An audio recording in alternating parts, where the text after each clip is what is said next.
Hi everybody, Konnichiwa! And it's Robin and Natalie. Going to Southern Japan, all the way down to Okinawa. So we're going to kick off with, where are we going to go? Let's go to Uji. Uji. So Uji is very close to Kyoto. It's about 15 minutes on the train, and is famous in March, I think it is, for all these beautiful flowers that you'll see draped around the bamboo poles and everything. Wisteria. The wisteria, which is obviously curated by the monks or the staff there, because it pulls in vast crowds. And incidentally, they go and see the temple. They bring their dogs. The whole families. This is a woman who set up the little dogs for a little photo shoot. Very accomplished models, I'd say. They were a bit of yapping, but the wisteria is stunning. It is stunning, and you know, a lot of people rave about the cherry blossom. I think this is equally as stunning. A bit more durable. A bit more durable. It lasts for a longer time. And here you can see, of course, people just go mental. And you can see the same person wearing a lime green jacket there 3 times in my panorama.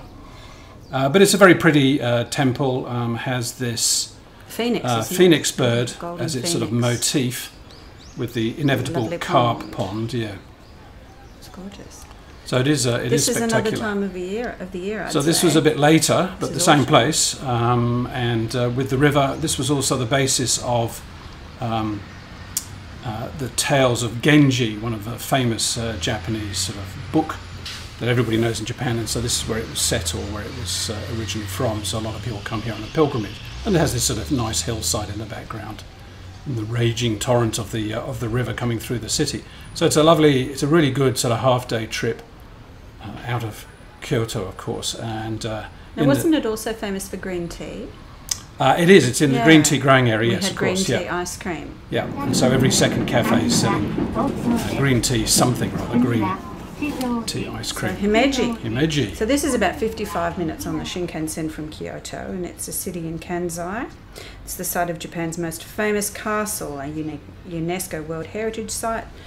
It's known as the White Heron or White Egret Castle because of its white plaster exterior and its hilltop location. It's one of the only original castles remaining in Japan. Most of the castles that you can see are modern concrete reconstructions.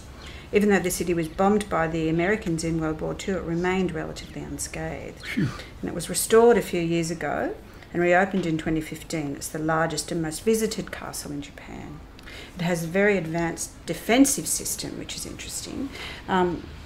It's designed to allow hidden archers in these little slots to fire on any attackers. There's also small enclosed rooms within the castle, which are hiding places for the defensive warriors, and they can hide in there and then jump out and pounce on any invaders. They also have stone drop windows, which enable rocks or boiling oil to be dropped on the head of invaders. Boiling oil, yes. It has 3 moats that are more than 2.5 metres deep, and around the castle there's a confusing maze of interlocking pathways that are also designed to frustrate any potential invaders. Yeah, you can understand that if they were attacking, they'd run around up this corridor, back down, and they're being shot at all the time. So you get a pretty stunning view from the very top. This was in autumn, this one, wasn't it? And you have to kind of take your shoes off as you walk in so you don't damage the beautiful floors, which are sort of so shiny. And the steps get steeper and steeper, don't they, until you get up to the top. Very steep. Again, to put off attackers. Or make it harder to get the top man, who'll be up in the top floor, I'd imagine, directing operations in a political crisis, storming the capital, that kind of thing. And here's a typical office day out, and here are some characters that lurk around the car park and the extremities of the castle. Just fooling around. Photo opportunities. Photo opportunities, yeah, so it's a bit of fun. And I've been there several times, and next door to it is a little garden called Kokoen, and it's absolutely beautiful. It's very small, you can walk around it in 10 minutes, but it has all the traditional. There's a man up that ladder there with a pair of tweezers pulling pine needles down, but you can walk around in 10 minutes, and in the autumn it's stunning. In the spring it was pretty stunning. And in spring it's pretty stunning, yep. And that as you walk out, it's quite a walk to get out through the sort of nursery. So you can see some of the plants, some of the trees that they're trying to propagate. There's this wonderful waterfall as you walk in. And there's quite a nice little tea room in there as well. You can have tea or lunch in the tea room. So Koko But and... don't forget to take your tripod and filters. Yes, yeah, a bit tricky with tripods in Japan these days. They seem to crack down on tripods as well as drones. Drones I agree with, but tripods, yeah. Anyway, it does get very, very crowded. There's the man with the nail scissors. There he is, just trimming. So you get these wonderful views. You can just see the castle in the distance on the horizon there, and the inevitable carp lurking in the depths of the pond. So it's one of my favourite little gardens because it's got everything and it's quite small, and you can, as I say, you can nick round it in 10 or 15 minutes. And here's the exit, which leads to a number of other little gardens, sort of side gardens like this one, which is mostly a moss garden, and Wisterian centuries-old timber. Now, not too far from Himeji is Mount Shosa, and it's a hidden gem about 6 kilometres north of the castle. You can travel up there by cable car, and there's also a very nice sort of not too steep walk up the hillside. It's a collection of temples, the most famous being Maniden Temple, which is made of wood, and it sort of resembles Kiyomizu-dera Temple in Kyoto. There's an intricate... There's a tourist, and there's another one. Oh, God. It's got intricate timber constructions. It's set amongst the treetops, and it's beautiful. On the path up there, there's numerous Buddha statues which are beautifully carved, and it's just a lovely place. It was also used as one of the locations for The Last Samurai with... That's right, with Tom Cruise. I did hear that. Yeah, and so it's kind of interesting if you remember the film and then you look at the place. It's completely different because they doll it all up with fabric and banners and thousands of extras. But you can quite imagine... And there's a pretty good view of Himeji down to the coast. In the forest walking through as well, which is very pleasant. Well, there's one of the Buddha statues. Yeah. So a lot of people come up here as part of a pilgrimage, I believe. And it's about 40-minute bus drive from Himeji Shinkansen station. So it's quite easy to get to, like most definitely worth seeing. Places of interest in Japan. Yeah, the Japanese make it very easy for tourists, Japanese and foreigners, to visit. Here, this is just the eaves, and I don't think a nail has been used in that building. This massive, massive building. So the craft work, the artisans who make this, are still working today in Japan, creating these amazing structures, and indeed repairing them when they need it, because they don't last forever. But you can see here it's quite a steep ascent, wasn't it? Quite a set of steps to get up to this one particular temple. But I think there are probably a dozen temples hidden amongst the I guess this is the one that a lot of people notice. And here's a little pond, which is really nice. Yep. Autumn leaves. Yep. Stunning colours. Yeah. All very good. This again, nice a little vistas. Yeah, and this is a little side temple. Now this is the actual the all wooden one, which was used, I think, in the Tom Cruise movie, The Last Samurai. Which, as you can see here, is pretty spectacular. I have seen the film, but I can't remember it these days. It's quite a while ago, but it kind of does look like it was possibly a good location for that. And here's just a close-up of some leaves floating in a little wishing well. Very nice. Beautiful. Where are we now? Kurashiki. Kurashiki. Now, Kurashiki is located on the Takahashi River on the coast of Japan's inland sea. Began as a river port, and one of its most interesting features is the persistent, distinctive black and white storage warehouses. During the Meiji Restoration, when industrialisation came to Japan, factories were built here. There's a famous spinning mill built by a guy called Mr. Ohara. And interestingly, Kurashiki is the home of Japan's first museum for Western art. It's a neoclassical building founded in 1930 by Mr. Mago Saburo Ohara of the spinning mill. It features works by El Greco, Monet, Matisse, Gauguin and Renoir. There's an old merchant quarter which has these fine examples of 17th century wooden warehouses along the canal area, which date back to the Edo period, 1603 to 1807. it was an important rice distribution centre, and the name of the city roughly translates to the town of storehouses. The canal is very picturesque and lined by willow trees and old buildings which have been converted into cafes, boutiques, etc. It's especially lovely in the evening. It is a lot of Japanese tourists go there. And ladies in kimono. Yeah, it's interesting because you can't get there on the Shinkansen. You have to sort of get off and get onto a local train. Sort of backwards, don't you, through Okinawa, I think it was. So some great opportunities here for tripods, of course. And it has a very old world charm. It's quite extraordinary that you're not aware that you're near the coast here. And it's a bit like some canal towns in the southern part of Kyushu as well, which built up a vast wealth on trade in textiles and weaving, etc., etc. It's now sort of gone by the by. And the museum is spectacular. You know, it's not something you expect to see. You can see some of the warehouses over the river there, the black and white paintwork. Beautiful. Yeah. And there's the neoclassical art gallery. There's the art gallery. Founded by Mr. O'Hara. Mr. O'Hara. Who's Japanese, not Irish. Yeah, that's right, to be sure. But there is a town called O'Hara north of Kyoto. I'm just wondering. Was it named after him? I don't know. There may be a connection there. And you can get a little boat go around.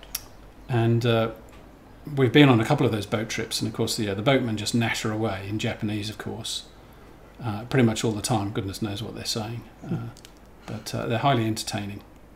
Beautiful. Yep, and then we're going to move on, hopefully, once we have a look at these beautiful autumnal leaves. Great colours. They are good colours, aren't they?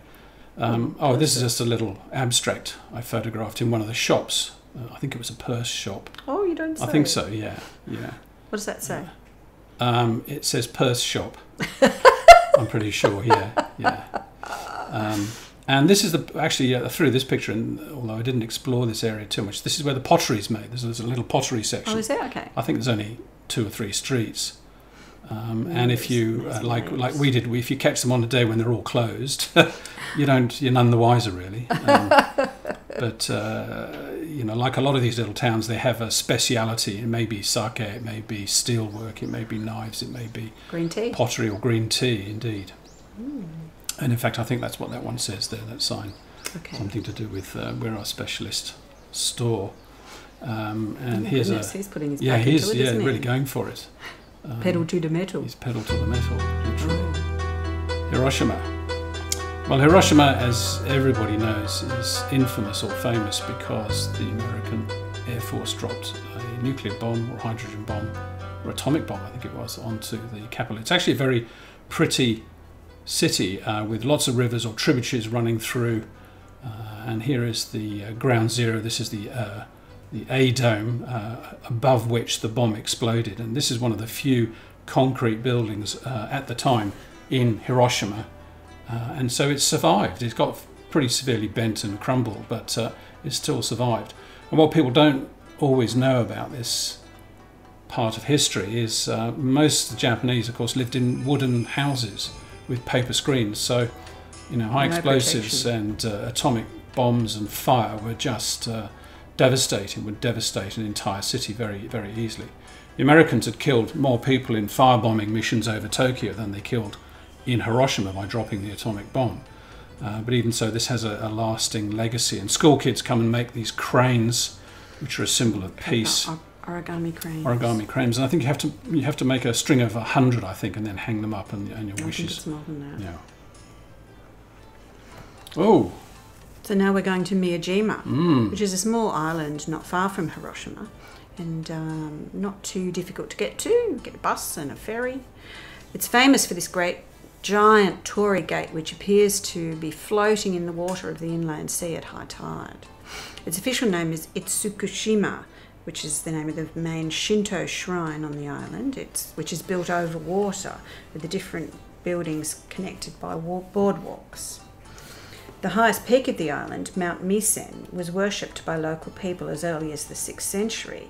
The construction of the shrine began in 1168, toward the end of the Heian period, and there's some pictures of the shrine. Wild deer wander around the island among the strolling tourists. They're quite friendly. They're not as aggressive as the ones in, what's that place? Nara. Yeah. Yeah.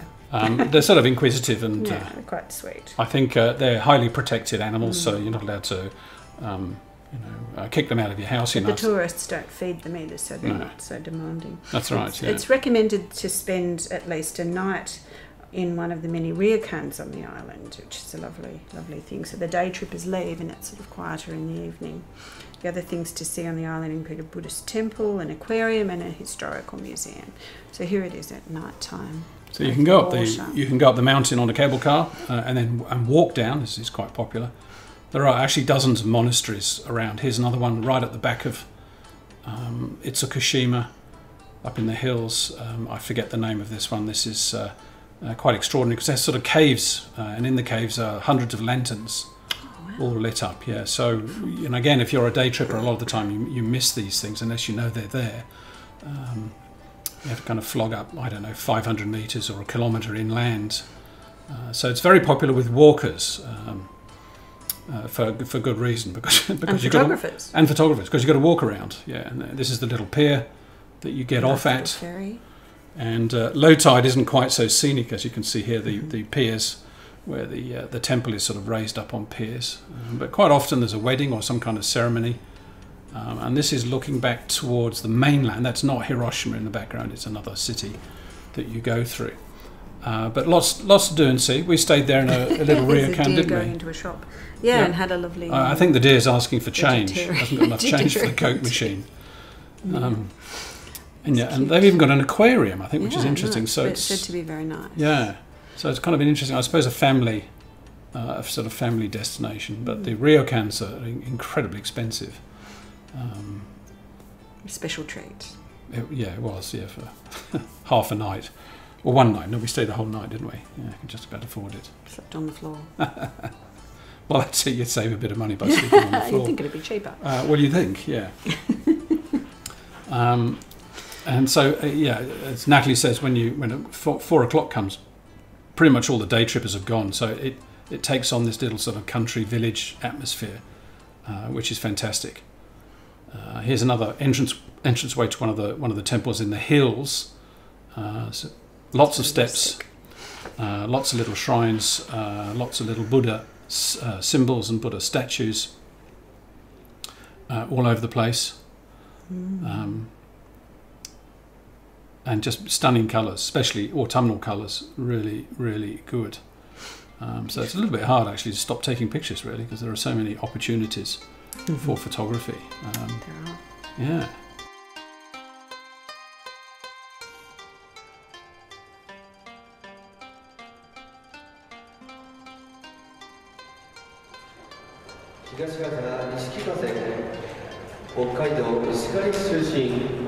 Oh, we're in Hakata now. It's quite chunky. Sumo. So this is a sumo wrestler arriving at the Grand Sumo Tournament in November in Hakata. The Sumo Dome. In the Sumo Dome, yeah. So here we are. And you can see they put these sort of scaffolding seats up. A lot of the Japanese come and have a sort of picnic. And they bring their sort of food and sit down on little mats. You can get cheap seats. We get the cheap seats at the back. Cheap seats are $85 or $100. Here's the procession. Big strong boys. A few big strong boys. You can see a lot of buttocks. A lot of cellulite. Yeah. And quite a few people who aren't actually Japanese. And so the Bulgarians, I believe, Russians, Hawaiians are sort of making a bit of an entry. I think the current champion is actually Japanese, but it's a sport that's got a lot of scandal behind it because there was a lot of sort of corruption going on at one stage, and then match fixing. Or? Yeah, and so somebody blew the lid on it, and they cleaned it up again. The referees are always beautifully dressed, aren't they? They are, and the whole ceremony and the names of all the bits and the clay ring and the salt throwing and the fellas going round with the little brushes and the people waiting to contest, trying to look as casual as possible, I think. And so this is in Hakata or Fukushima, and again it's a big shopping centre with lots of pumpkins. Yes, they are. Yes, they are. So there's a bit of a Soleil Lumiere show going on, but kind of an interesting city anyway. And here's one of the towers that you can go up with a fantastic view of the city at night. They lanterns or something. Yeah, yeah, sort of like everything in Japan. It's pretty colourful when they get going. Yeah. Mm-hmm. Well, I think so anyway. Yeah, that's pretty. Certainly is. It certainly Lots is. of yeah. neon. Yeah, yeah. But the main reason for going there at that time is to catch up with the November Sumo Tournament, which is pretty spectacular. Okay. Yanagawa. There's some school kids. So Yanagawa is about 70 kilometres southwest of Fukuoka. Or that's the same as Hokkaido, isn't it? Yes, it is. Yeah, this is similar to sort of Kurashiki in terms of its so history. It's famous for its hundreds of kilometres of canals, which are full of eels, which are said to be delicious. I cannot attest to whether that's true. The boatman propels tourists around the canals using a long pole. If you're lucky, he might even sing for you. The boats are called donkobune. Now, this place, Yanagawa, is the birthplace of a famous Meiji era poet, Kitahara Hakushu, who was beloved for the children's songs that he wrote. And he's commemorated in a folk museum in the city of Yanagawa. In March, the city hosts a festival called Hinamatsuri, or Girls' Festival, when a great many finely crafted Heian-era dolls are displayed throughout Yanagawa, and it's a very popular place for families with little girls to visit, I believe. So it's sort of interesting. I mean, there are a lot of the go-downs, a lot of the factories or warehouses have been knocked down, and you get these road bridges which are only a metre and a bit high. So everyone in the boat has to. So you've got to be, you really have down. to. This is very cute. You have to really be looking forward all the time because they don't stop. And it's like a fishing net. The guy who pedalled us around was a bit ancient, but some of them jump off onto the bridge and then jump back on the other side just to show off. Just because they can. There's because they little can, garden. Yeah. So it has a cute, very picturesque, sort of picturesque feel to it, I think, and well worth the trip. This is Dazaifu. So this is on the way to Yanagawa or on the way back.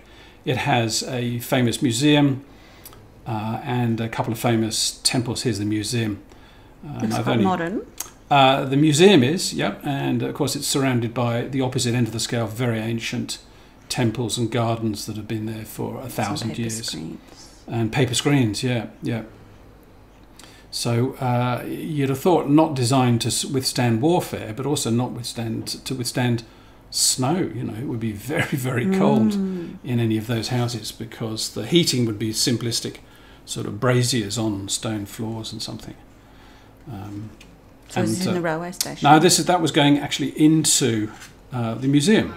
Oh, okay. So this is pushing on south to Kyushu down to Nagasaki. Of course, again, this is infamous or famous because of it being the second city in Japan which was bombed, had an A-bomb dropped on it, and only because Kokura, which is further to the north, was slated as being the #1 target, but at the time it was cloudy and so the bomb aimers couldn't see it, so they went on to the secondary target, which was Nagasaki.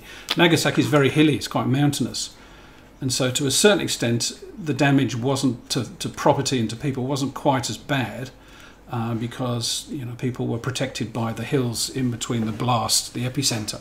This is a Chinese temple in Nagasaki.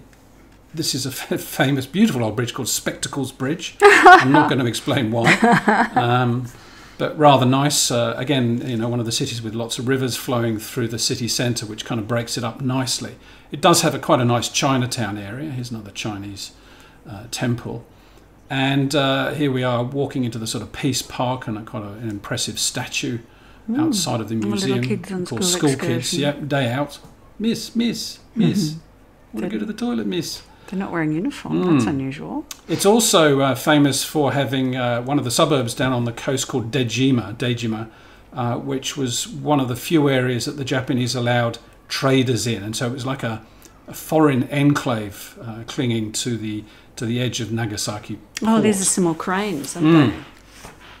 So again, bunches and bunches of them. I mean, just phenomenal. Colour coordinated. And of course, all Japanese kids just want to have peace and ban the bomb and something. But there's the arms race still carries on, of course. We don't need to get into that conversation. Here's a shot of part of Chinatown in Nagasaki. cleanest Lovely. looking. Beautiful colour. So this is part of Dejima. This is the old trading area where the Dutch particularly would come and trade. They were allowed to sort of stay on land. Dilapidation. And here's a couple of fake Aren't they real? residents. Well, they're real people, but they're not. She's got a cute outfit. Yeah. Is it a cable car? It is a cable car, so you can With its you very can own cable hostess. from just near where the museum is up to the top, and you do get quite spectacular views from the top. So well worth the $7 or whatever it costs to get up there. Better than walking. Certainly better than walk. Well, I'd imagine. I've never done it. I don't think I want to really. And you can see that the habitation is really crushed into the edge of the cliffside there. This is looking over Nagasaki port. Beautiful sky.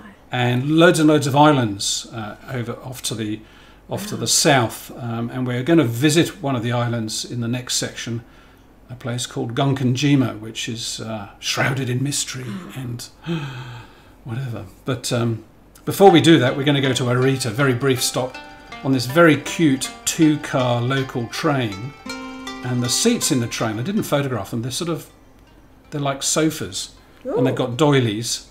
So it's like sitting in your granny's front room, but Is it's the on. driver wearing white gloves? Absolutely. And Arita, guess what, is famous for pottery. So this is in the railway station. Tiles. How gorgeous! Oh, it's a chicken. It's something of or some other, sort. yeah. And I do remember it was only half a day visit there, walking into a pottery shop. Thought that's really good, and I picked it up, read the price of it, and thought that's not too You bad. didn't drop it, did you? And then I put it back down again, and I calculate it, and I had to reverse out of the shop very, very, very carefully, because it was like $700 for a tiny little rice pot. I mean, it was beautiful, but boy, that was expensive. And so I photographed some of the signs around the town as well, little old faded signs. And Little strange, yeah, little piggy licking its chops. And this is actually a pork shop, I think. So yeah. Anyway, so that's a little side trip out of Nagasaki, which is a bit of fun. So here we are going to Gunkanjima. Now this is highly organised. You have to stand in certain positions on the boat, and it was pouring with rain when we went. Gunkanjima is an island that's a mine, a coal mine, and so an entire population of Japanese would live out there. They had schools and cinemas and restaurants and cafes and shops. And they lived on this island, and they built it up to within a centimetre of every edge. So the whole thing was designed, and they just burrowed down into the seabed and under the seabed. And here we are all reading the things you can't do on Gunkanjima.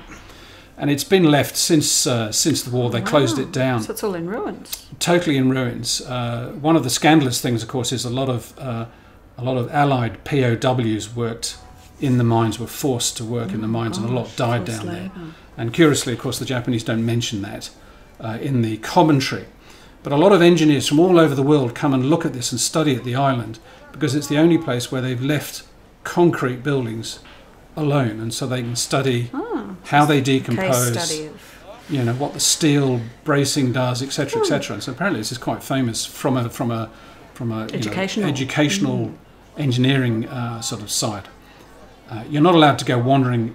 You have to kind of follow the path, and there's somebody with a megaphone shouting at you all the time, because clearly some of it is pretty dangerous, because it is still falling down and decomposing. But it was also called Battleship Island, because from a distance it looked like a battleship. So another side trip from Nagasaki is Uzun, and again this is just it's a national park. It's a lovely spot. Hot springs, of course, which are the name of the game for the Japanese, and you can go and wallow in a hot spring, and they've got a number of resorts up there. Another claim to fame, of course, is it's where the Japanese a few hundred years ago boiled some missionaries alive, because they had some foreign missionaries were trying to convert the Japanese to Christianity or what have you, and they weren't having it, and they threw them into these ponds which were full of boiling water. Anyway, that wasn't the reason I went there, but that was just a little side story. You got out in one piece. I did, yeah. I was smiling sweetly, but you could see all around the city lots of. Was it a sulphurous smell? Very pongy, very but pongy. No monkeys there. No monkeys, no, that I could see. Looks a bit sulphurous. But too. yeah, a lot of sulphurous areas, and wow. you can walk through and just breathe it all in, which is eye-watering. Or so pop into one of the hotels, have a bit of a sauna, And they have these wonderful sort of little cafes where you can go out and have a meal or drink or something, and sitting on a tatami mat. And a lot of the people who go there have something to it, and they just go to sleep. You know, they just sort of lie down. And so here we go. Oh, there's one. You know, fast asleep.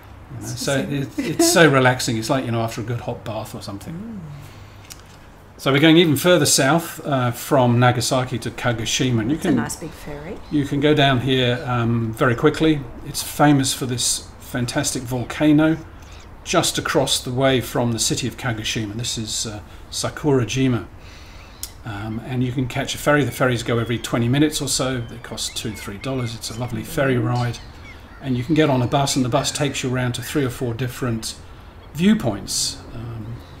And you can take your shoes off down on the little coastal area. You can take your shoes off and wiggle your feet in the public hot bath for the feet, which is very relaxing.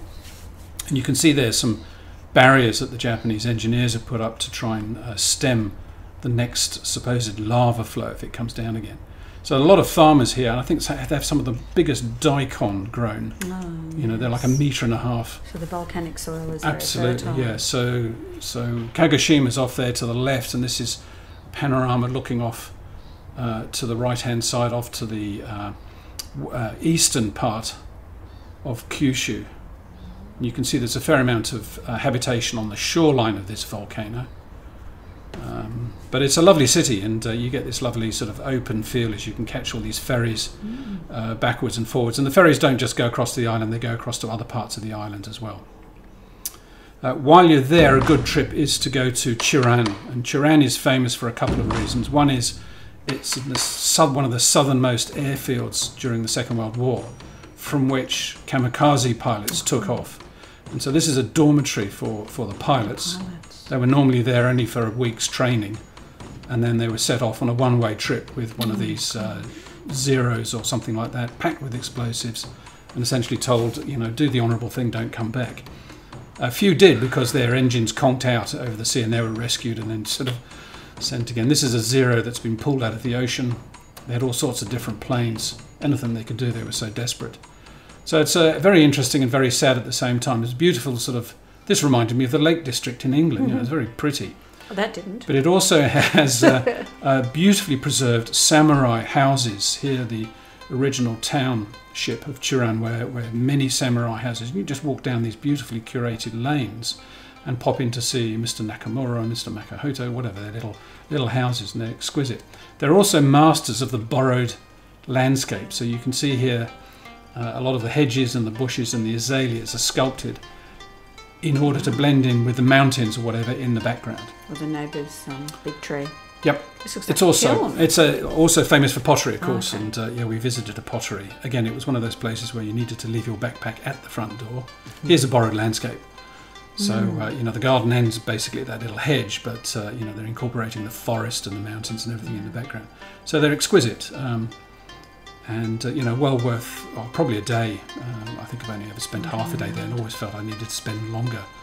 A lot of topiary. To wander. A lot of topiary. Yeah. A lot of gardeners with tweezers and nail scissors, snipping away. So that's the inside of one of the houses. I think from memory, there are 8 or 10 of them. Wow. And you don't need to go around all of them, but some of this is just stunning. Beautiful. Yeah. So moving on, our final destination pretty much is Okinawa. So this is a long way south. It's tropical looking. And again, it's a holiday haven for the Japanese, honeymoon hotspot. The weather was horrible when we were there. It was sort of cloudy and raining, but you get the idea here. It's a shark. It's pretty nice. No, it wasn't. I don't think that was a shark, no. But quite interesting. It's sort of like Japan by the sea, I suppose, really. A little bit of Gold Coast, really. A lot of American airmen. There's a big air base still there in Okinawa since the Second World War. Fluffy toys. And lots of, I don't know what that is. It's on the 5th floor, though. And Climax Coffee, I thought that was an interesting name. It's very commercial. You don't say. In Naha, the capital. But you can go, there are dozens and dozens of other islands that you can go to. And the further you go, the more isolated it is. They have their own language, their own music. Even the temples and the castles are quite different to the ones that you find on the mainland. So if you've got 2 or 3 days spare and you don't mind paying for an airfare, it's a pretty neat little place to visit. Oh! Yes, there's all sorts of dog coats. And one of the famous places you can visit is this place. It's called Shuri Castle. As you can see, it's pretty different because it's painted this bright red. This was virtually destroyed, and it was one of the final fights in the Second World War between the Americans and the Japanese, of course. And when we were there, of course, they were renovating it. So of course, the scaffolding. thing was covered in scaffolding, but it's quite an imposing, quite a spectacular monument. And a lot of it's been obviously replaced and rebuilt. Oh, we're in a One tunnel. of the sad places is this is the Naval Headquarters in Naha, just outside of Naha. So this was again where the Japanese holed up underground, and they wouldn't surrender, so they just killed themselves. And so when they eventually got in there, they found just hundreds of bodies. They'd blown themselves up with hand grenades and because whatnot. of the shame. Yeah, they were told, this is it, and the Americans are going to come and eat your children or something, given all sorts of rubbish. And so it's, interesting place to go to, a bit sad. And that pretty much is the end of Armchair Safari. We finished Japan. We finished Japan. Sayonara. Sayonara, once again, yes. Thanks look for forward watching. to the next destination, whatever that might be. Ooh, we like a bit of a mystery. Yes, suspense.